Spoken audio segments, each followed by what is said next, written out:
Vou ler um extrato do livro A Saga, Fuga, de J.B., de Gonçalo Torrente Ballester. Naquele dia, ou melhor, naquela noite, dei por mim a já não ser quem costumava ser, mas eu próprio. Bom, dito assim, de repente pode parecer estranho, fantástico e até ofensivo. Sobretudo para os que não deixam de ser quem são, durante um ano inteiro, dia após dia. Quando se levantam da cama, quando saem de casa, quando entram na igreja, quando comem e quando dormem. Principalmente quando dormem, que é o melhor momento para fazerem batota com o princípio de identidade, para se lançarem vertiginosamente na corrida dos desdobramentos ou das multiplicações. De qualquer coisa que destrua a tautologia sinistra com que todas as manhãs o espelho nos insulta. Mas eu não tive esta sorte, pelo menos durante algum tempo. Esse em que, ao descobrir que eu não era o mesmo, fui outro e outro mais. Fui não sei quantos outros. Embora entre eles e eu houvesse algumas afinidades que, com exagero, pudessem ser tidas como trâmites para a equiparação final, para a integração total, e que o itinerário que percorri, enquanto durou a aventura, pudesse, por fim, e pensando bem, ser uma viagem por dentro de mim mesmo, pelos secretos e desconhecidos atalhos do meu eu, ou pelo menos pelo interior de algo ou de alguém que, sem ser totalmente eu, de certo modo, o fosse. Isto é confuso.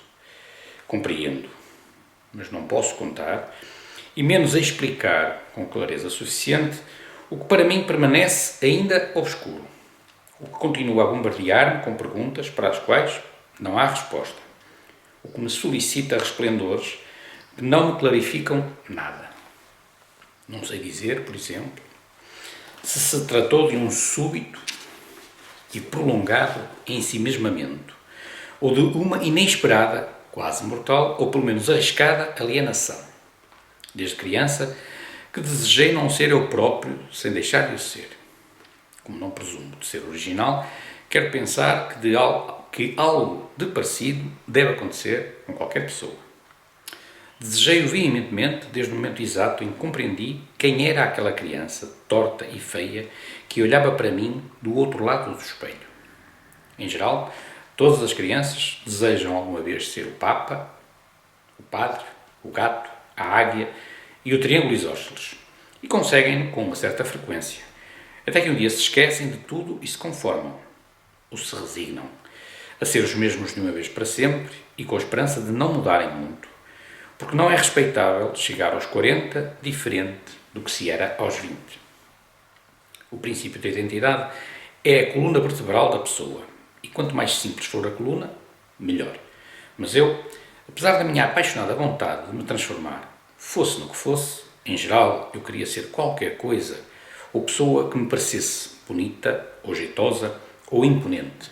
Por exemplo, o sargento da Guarda Civil do quartelito da minha terra. Nunca o consegui, e por isso cheguei quase a adulto sem perder o costume, sonhando sempre com transformações impossíveis, mas satisfatórias. Agora, penso que por causa de uma qualquer predisposição congénita, aperfeiçoada por esse hábito, me foi mais fácil, quando chegou à altura, deixar de ser quem era mesmo antes de chegar a ser o outro. Olhem, não pertence à ordem do que se entende, mas sim à do que se sente, como quando nos dão uma grande bufetada.